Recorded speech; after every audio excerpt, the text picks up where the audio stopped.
আসসালামু আলাইকুম। বাংলাদেশ নাকি অস্ট্রেলিয়ার কাছে 2 দিনে টেস্ট হেরে যাবে, বাংলাদেশের ক্রিকেট নাকি ধ্বংস হয়ে গেছে।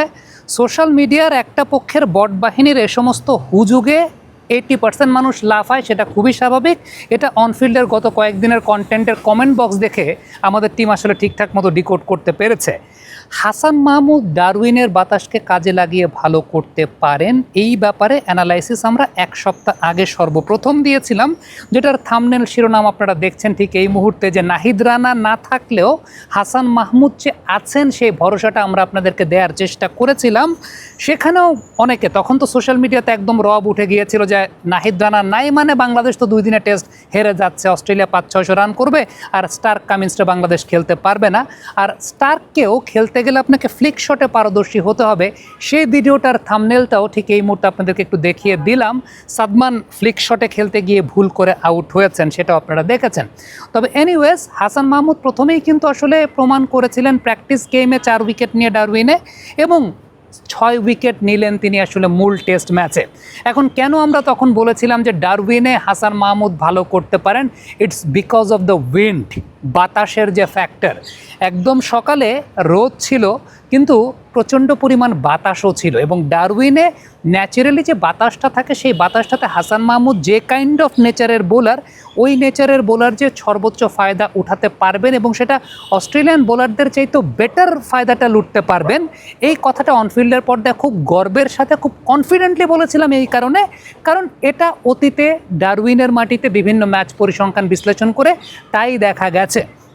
হাসান মাহমুদ এর আগে টপ এন্ড টি20 খেলেছিলেন, সেখানেও তিনি সাকসেসফুল হয়েছিলেন, এবং সবচেয়ে উল্লেখযোগ্য ব্যাপার, এই বাতাসটাকে এখানে ক্রসউইন্ড বয়, ওই ক্রসউইন্ডের ফরে যখন হাসান মাহমুদের মতো বোলার বোলিং করেন, তার রিস্ট স্ন্যাপটা খুব ভালো, ইন দ্য এয়ার তিনি বলটাকে ভালো মুভ করাতে পারেন, সেই সঙ্গে অফ দ্য পিচ তার মুভমেন্টের জায়গা, এই দুইটা জায়গায় কিন্তু খুব প্রমিনেন্ট।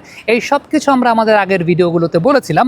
এখন দেখেন ট্রাভিস হেডকে আউট করার যে জায়গাটা, ট্রাভিস হেডের ব্যাপারে আমাদের অনফিল্ডের বিশ্লেষণে আমরা আগেই আপনাদেরকে দেখিয়েছি যে অ্যারাউন্ড দ্য উইকেট জোন থেকে এসে বোলিং করলে ট্রাভিস হেড আউট হন। আপনি অন্তত 10টা 15টা 20টা এই রকমের সিকোয়েন্স আমি আপনাদেরকে দেখিয়েছি যে অ্যারাউন্ড দ্য উইকেট জোন থেকে ট্রাভিস হেড আউট হন।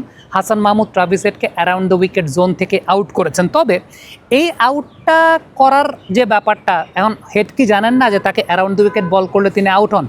তিনিও জানেন, তিনিও মাইটি অজিজদের একজন অংশ, তিনিও সেই প্রিপারেশনটা নিয়ে এসেছেন। এখন হাসান ট্র্যাপটা কীভাবে করেছেন? ইনিশিয়ালি ট্রাভিস হেডকে হাসান মাহমুদ সেট আপ করেছেন, ওভার দ্য উইকেট বল করে তাকে ড্রাইভ করানোর চেষ্টা করেছেন। এই সেট আপটা করে তার মাসেল মেমোরিটাকে বিল্ড আপ করে, মানে তাকে ওইখানে অ্যাডজাস্ট করিয়ে এরপর অ্যারাউন্ড দ্য উইকেট এসে ট্রাভিস হেডের উইকেটটা নিয়েছেন বেসিক প্রিন্সিপাল অনুযায়ী, কিন্তু তার আগে সেট আপটা অন্যভাবে করেছেন। এবার একটু ওয়েদারওয়ার্ল্ডের উইকেটটা নিয়ে কথা বলতে চাই। দেখেন, আমরা অনফিল্ডে আপনাদেরকে দেখিয়েছিলাম যে ওয়েদারওয়ার্ল্ড পায়ের বলে বিট হন, কারণ তিনি অনেক বেশি মাত্রায় অ্যাক্রস শেপে চলে যান, দ্যাট ইজ ওয়াই তিনি পায়ের বলে বিল্ড হন। তবে গত বছরের সামারের সঙ্গে এই বছর একটা অনেক বড় পার্থক্যের জায়গা হচ্ছে তিনি তার ব্যাটিং শেপটা চেঞ্জ করেছেন।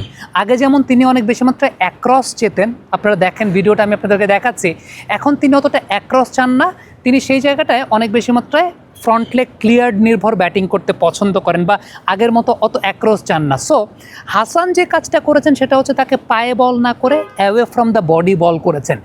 This is gem of a delivery. কেন?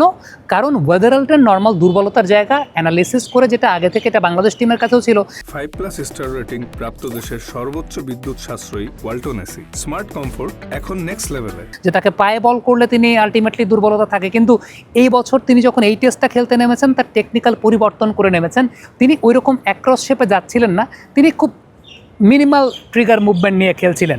সো হাসান তাকে অফ স্ট্যাম্পের বাইরে বল করে তাকে ট্র্যাপ করে আউট করেছেন। So it's all about the execution এবং the quality of bowling Hasan Mahmud has, সেই জায়গাটা থেকে তিনি করেছেন। তার রিস্ট স্ন্যাপিংয়ের জায়গা, তিনি ওয়েবল সিম করতে পারেন, সিম রিপ্রেজেন্টেশন খুব ভালো করতে পারেন, এবং আমরা মনে হয় ভিডিওতে বলেছিলাম যে হাসান একটা ফাইফারও মেরে দিতে পারেন। এটা দ্বিতীয় ভিডিওটাতে বলেছিলাম, যেখানে আসলে তিনি 4 উইকেট নিয়েছিলেন, 4 উইকেট নেওয়ার পরে ডারউইনে 6টা নিয়েছেন। এবং সত্যি কথা বলতে আমি আরেকজনকে নিয়ে আলাদা করে কথা বলবো, সেটা হচ্ছে আমাদের একজন তাসকিন আহমেদ আছেন, সেটা আমরা বারবার ভুলে যাই। আমরা শুধুমাত্র নাহিদকে নিয়ে এত বেশি মাত্রায় পড়েছিলাম, কিন্তু আপনি পাকিস্তানের সঙ্গে টেস্ট থেকে শুরু করে আপনি যদি চিন্তা করেন, তাসকিন যখনই তার স্পেল চেঞ্জ করে এসেছেন, ইনিশিয়াল ব্রেক থ্রু তাসকিন দিয়েছেন। ইম্প্যাক্ট বোলিং কিন্তু বাংলাদেশের টেস্ট ক্রিকেটে সবচেয়ে বেশি তাসকিন করেন। তাসকিনের এই ইম্প্যাক্টটা অনেক বেশি মাত্রায় অনেক সময় অজানা রয়ে যায়, অচেনা রয়ে যায়, কারণ স্কোর কার্ড হয়তো অনেক কিছু বলে না, কিন্তু এই ব্যাপারে নিয়ে আমি আলাদা করে কথা বলার চেষ্টা করব। আরেকটা বিষয়, যারা ভাবছেন যে 4 পেসার নিয়ে বাংলাদেশের খেলা উচিত ছিল, তাইজুলকে কেন খেলালো, এটা আপনারা বুঝবেন সেকেন্ড ইনিংসে তাইজুলকে কেন খেলালো, এটা নিয়েও আমি আলাদা করে কথা বলবো। তার আগে দেখি বাংলাদেশের ব্যাটসম্যানরা কেমন ব্যাটিং করেন।